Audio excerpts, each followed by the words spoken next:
Good morning, everybody, and welcome to another She Myth Eliminator story. This morning, I am joined by the amazing Elaine Bledsoe, and I am so pleased to have her here on the show with me this morning. We've just been having a little bit of a chat in the green room, as I always do with all of the guests before we jump on.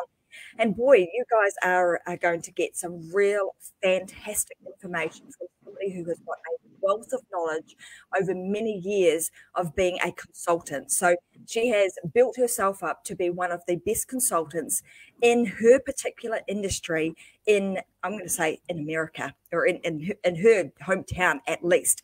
So she's coming at us today from Delaware in America. And I want to say welcome to the show. Thank you so much for being here. Thank you so much for having me on. It's really a pleasure and quite an honor to have been asked to do this.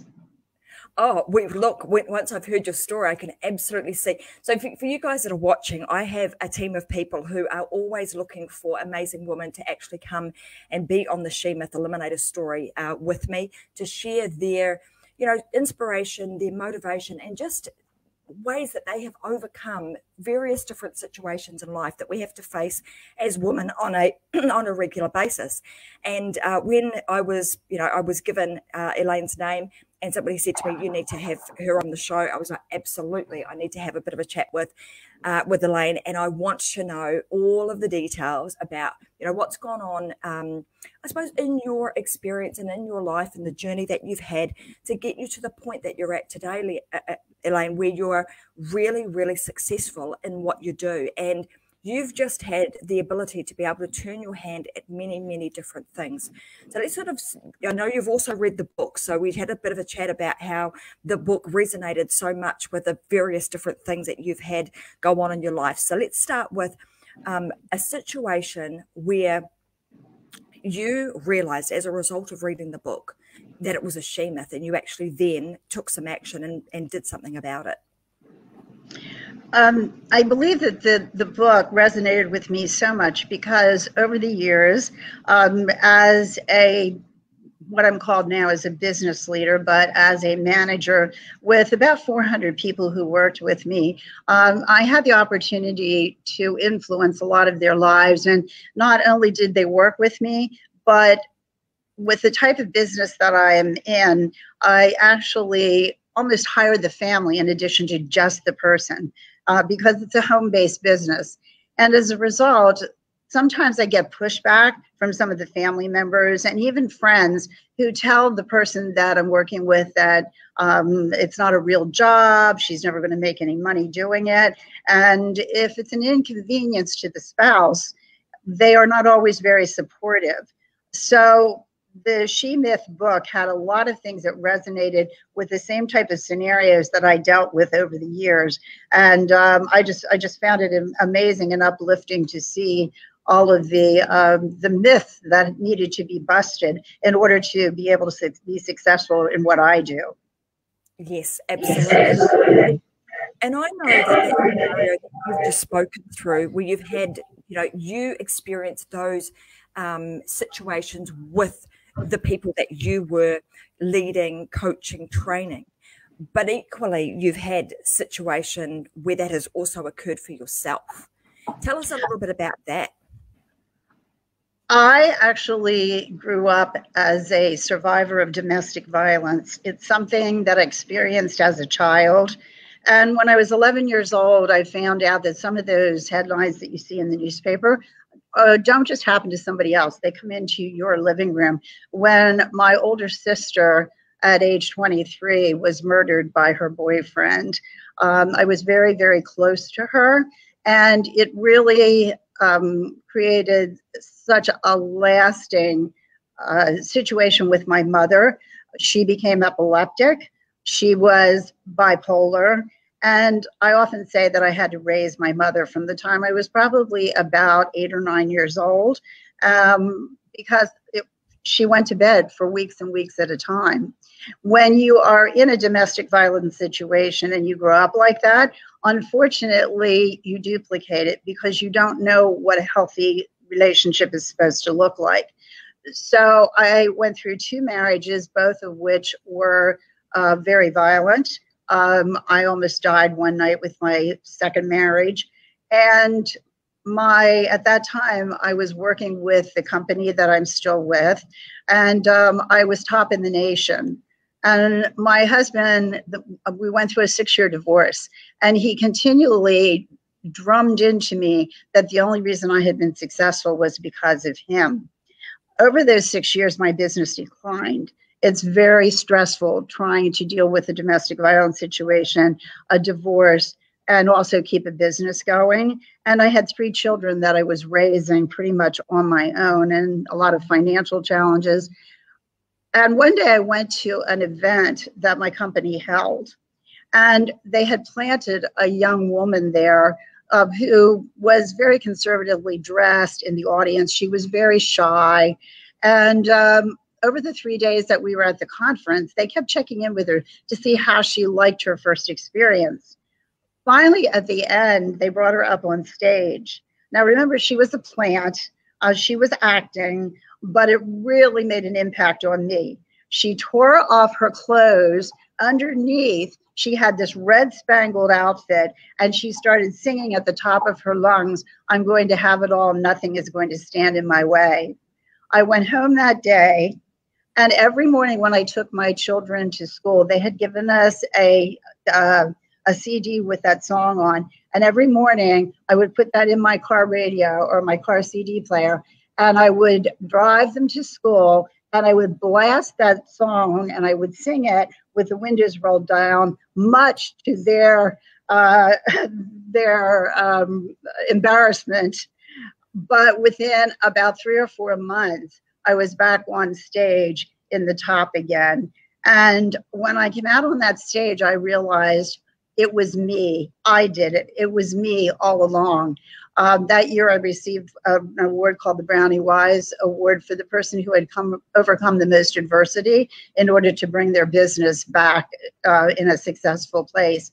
And that really impacted me. That was what gave me the momentum to keep going in spite of what I had experienced.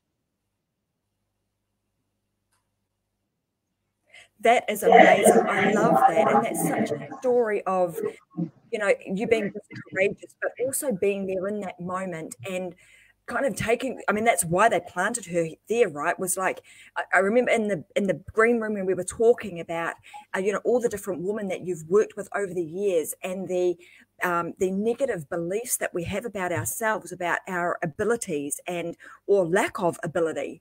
And then you seeing that other women stand up there and say, you know, give you that empowerment and liberation to say, well, actually, I can do this. This is me. This is what I'm about.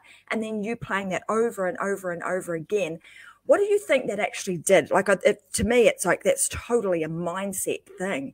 So what do you think actually happened as you were, you know, playing that constantly in your mind, or in your car, I should say?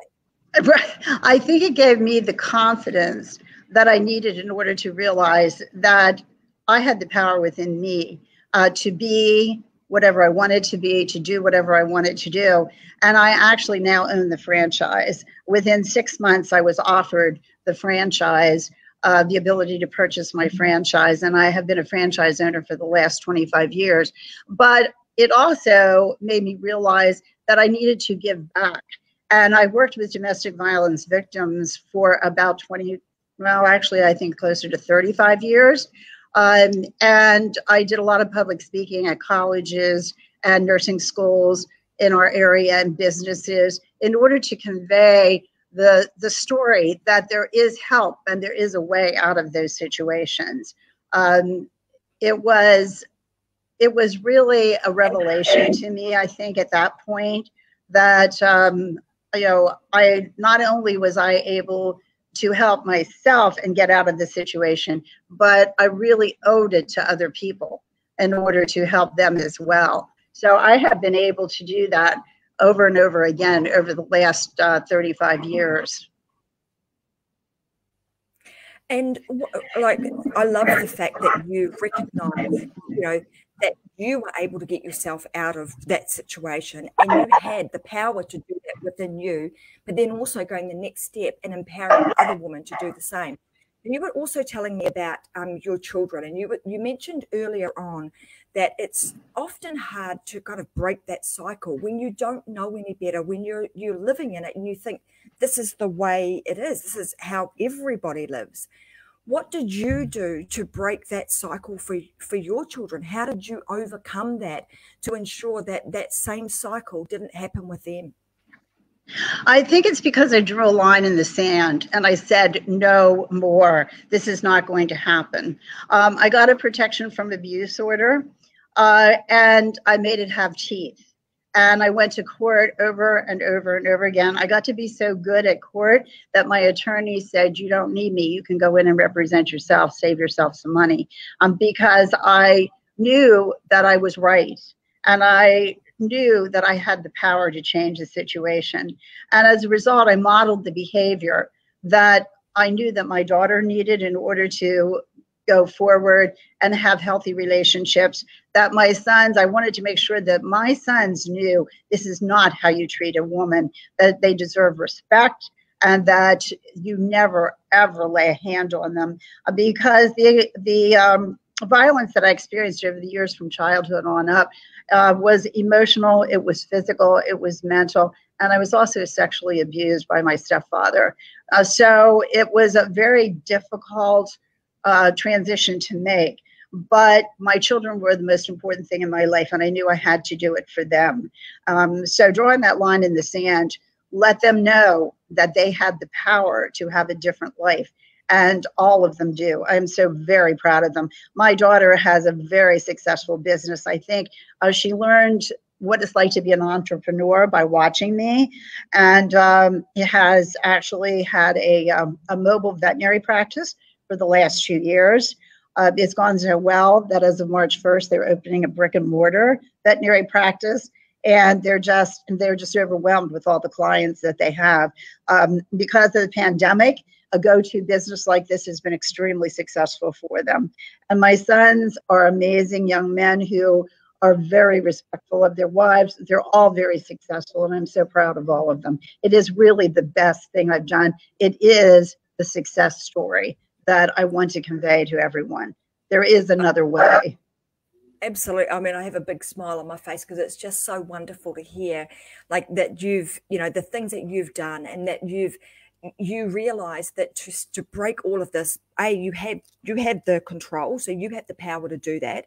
Secondly, you took action, and Vicky Helm and I were talking about this on another podcast and show that we had last week on the Take a Stand show, about how to break these cycles, and how to take own your power, step into your power, and then command that respect by giving the respect, modeling it, and then you'll receive that back. And there was a whole series of things that we went through, which you have just very eloquently demonstrated exactly what it is that you've done to change that cycle, to really step into your own power, and to create a successful life that you now have. So congratulations to you, and it's wonderful to see that as a result of your great modeling, that you've now got some fantastic children who are now going to go out and duplicate the fantastic upbringing that you were able to create for them. Absolutely. And I believe that every adversity that we have teaches us something, and that we can go forward and use that even in the worst of times. When I was very small, before my stepfather came into the picture, my mother was very, very wealthy, and she has a story all on her own that is really amazing, because she was so far ahead of her time. But it also is a story that shows what can happen when you allow one person to change the trajectory of your life. And she died, unfortunately, with some mental illnesses as the result of some of the things that happened, and the death of my sister. But I really believe that I have been given the power to work with other people as a result of so much of the adversity that I've had throughout my life.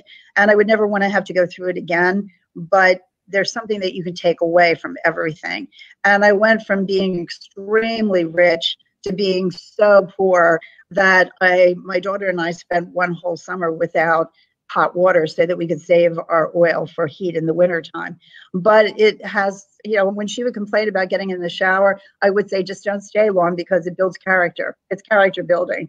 And so you learn how to overcome bigger adversity, and the small things are just, they're minuscule. Once you learn how to overcome the bigger things, you don't get rattled by so many of the smaller things in life that people just get so hung up on. Absolutely. Well, it's been an absolute pleasure chatting with you today, and so many pearls of wisdom that you have, dropped today, and that you've also experienced in your, in your lifetime thus far. And congratulations for being the successful woman that you are today and giving back in all the ways that you do. Before we end our conversation today, I'm just wondering if there's some other message or a piece of advice that you would like to share with other women who are watching today. I would say the most important piece of advice I can give you is don't ever let someone else determine your future. You need to be in charge of your own future, and don't let anyone else tell you anything differently. If you have a passion for something, go after it with everything you can. And I always believe when there's adversity, anybody can do anything for a limited period of time. Always remember that it will change and it will get better. Just hang in there and stay focused, and you will find the success you're looking for. Fantastic. Well, thank you for that advice, and it's that is absolutely spot on. And I think for all women who are watching today is, part of the series is for us to believe in ourselves, or to at least lift another woman up, to say, hey, you've got this, you can do this, just make a decision, follow your dreams, and just keep going, and don't look back. Just keep going and find the support networks that you need to make sure that you are able to achieve everything that you want to achieve in life. So thank you so much for being here today. It's been a pleasure in chatting with you. For the rest of you guys who don't have a copy of the She-Myth book, beneath me is the 2 links that you can go to. So if you're in America, you go to Amazon.com. If you're in Australia or New Zealand, head on over to Amazon.com.au. You can purchase that as a physical book, so hard copy or paperback copy, or even the ebook version. So head on over to Amazon and get yourself a copy of the book and start making changes to your life today. And as Elaine said, all of the things that she had read in the book were like, wow, these resonate with me so much. And there are so many women who we have been chatting with who have also read the book, who have had the same sort of experience. So please go and do that. Get yourself a copy of the book, and if you love it, then feel free to share it with a girlfriend or sister or daughter, or even your granddaughter. So thanks so much. I'll be back again tomorrow for another She-Myth Eliminator story, 8 a.m. Brisbane time. We'll see you there. Bye for now. Bye. Thank you.